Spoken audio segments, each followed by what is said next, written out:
well-designed course shell is like a machine, and an efficient machine, and the students will move through the course shell in a logical, orderly fashion, and they will know exactly what they need to do and why they need to do it, and their assignments will be layered and sequenced, and the course materials will support mastery of the learning outcomes, and it's a beautiful thing to behold.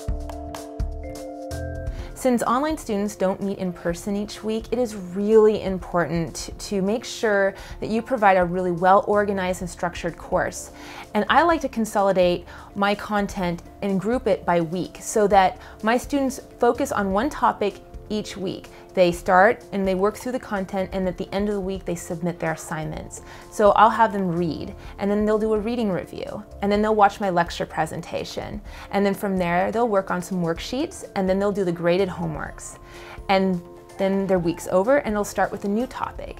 And they get into a routine when it's structured and organized and it's the same each week, and they know what to expect. It's really important that students know what to expect in an online environment, because they don't have the teacher coming in on Tuesday morning saying, okay, we're changing this up, or we're going to do this or that. They really rely on that schedule, especially since many of them are working adults. I've got 2 online classes for next term that need to be copied, so I'm going to be copying the courses into the new shells and then going through and making sure all the dates are current, and that's a little bit of a tedious process, making sure that all those changes are made. So I'm going to be doing that, and then I usually will prepare my email that I send out to my students the week before the class starts that has sort of just, hey, gosh, I'm looking forward to meeting you. Here's the book you need, here's the things you need to do. We have, there are some things you have to do the very first day to check into the class, and I make sure that goes out at least 4 or 5 days before so that they know day 1, which is Monday morning, they have to get online and get going on this. They can't, dink around and wait until Friday. It has to be done because we have to drop students if they don't show up. And so showing up online, what does that mean? So you have to kind of define that. That's kind of tricky. So once that's been defined and you send that information out, and I like to have all of that ready to go. And then I stick a Post-it note right here that says, send this out on this day, so that I remember that I need to send out this email to them, because it's usually over a break like spring or Christmas or something, and it's really easy to get distracted. The first thing that I do is have the students introduce themselves to the class, and that I respond to them, let them know that I'm there and I'm present. And after that point, the assignments kind of dictate what's happening from a week-to-week basis.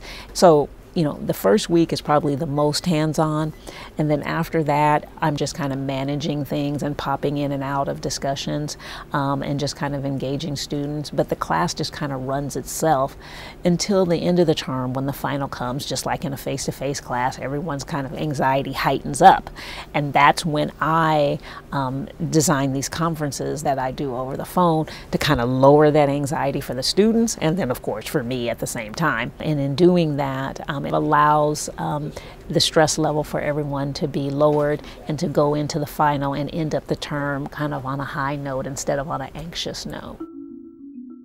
11:59 p.m. on Monday nights is when I tend to have everything due, because that gives my students the maximum amount of time to complete their assignments. It gives them the weekend to finish their assignments. And if you pick 11:59 p.m., you never have to have a student come to you and say, oh, well, I thought I could submit it here at 2 p.m. I didn't realize the Dropbox closed at 11 a.m. or whenever, right? If you pick the last minute of the day the assignment is due on, you never have to worry about a student claiming that they didn't understand when something was due. I have my courses on a weekly basis. They begin on Monday at 12 a.m. as soon as, right at midnight, and they're due by Sunday of that week at 11:59 p.m. And then on Monday, that's when I look at them after the deadline, and then I get in there and start grading, and so I can give students immediate feedback. I never have a Monday due date, and I never have a Friday due date. And so what I do is I have my due dates on Tuesdays at noon, and it works great because students typically on the online classes will work, like all students do, at the last minute, but they also tend to work on the weekends because they work during the week. So what happens is a Tuesday noon deadline gives them an opportunity. If a question comes up over the weekend, because I typically don't answer emails on the weekend, then they have Monday where they have access to me. So if a question comes up, they have time to talk to me or to get get information or more instruction before the actual assignment is due. And that has been hugely beneficial for students and for me. I'm not having to grade papers first thing Monday morning from them, but I can kind of put out all those fires or answer questions or be available to them if they need it before they're having to submit something and actually get points for it. So that's just been sort of a thing that's evolved over time, and it has been one of the best things I've ever done. I have set deadlines for discussions, which is the Sunday of every week. And that's why I like to check in midweek, Wednesday perhaps, to see if individuals are participating. And then I also check in on Saturday to see how many individuals have responded. And by Sunday, I usually give feedback in regards to the discussion topics. So one of the things that I have learned over all of the years that I've been doing this is that I have to have a set schedule. It's really easy to get distracted when you're at home, and so you really have to, at least for me, I had to set aside a certain time and schedule to do all of my online work, which is why I picked Mondays and Wednesdays, because I'm on campus on Tuesdays and Thursdays, and then Fridays are my free days.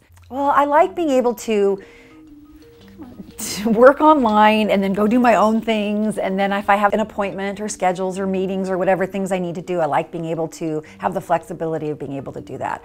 I also kind of a night person, so for me, I will oftentimes be online really late at night, and I find that actually a lot of my students are as well. My online schedule is during the week, during the day. I usually check in with class about 8 o'clock in the morning. I usually check out of class about 8 o'clock in the evening. I do not work weekends and I do not work evenings, but usually during the day, during the week, I'm fairly available online.